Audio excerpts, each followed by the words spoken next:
Դու գիտես ամեն մեկիս, թե այստեղ գտնվողներին Տեր, թե մեզ դիտողներին ամեն մեկիս ճանաչում ես, գիտես ամեն մեկիս աչքն ու ձախը, դու լավ գիտես ամեն մեկիս որ ժամանակն է հիմա Տեր։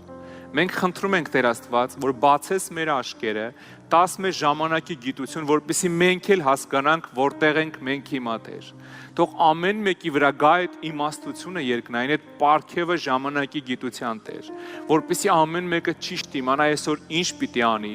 ցանելու ժամանակա, բերքը հավաքելու ժամանակա, լռելու թե խոսալու Տեր, ճղելու թե կարելու Տեր, Տեր ցավացնելու թե բժշկելու Տեր, որ ամեն մեկս հասկանա այսօր ինչ ժամանակի մեջ է ինքը Տեր, որ ամեն մեկս բռնի իր քամին, որպեսզի ամեն մեկիս կյանքի նավը օրհնված գնային ճանապարհով, որը որ դու ընտրել ես ամեն մեկիս համար Տեր։ Օրհնում եմ իմ քույր եղբայրներին, հանձնում քո ձեռքերը։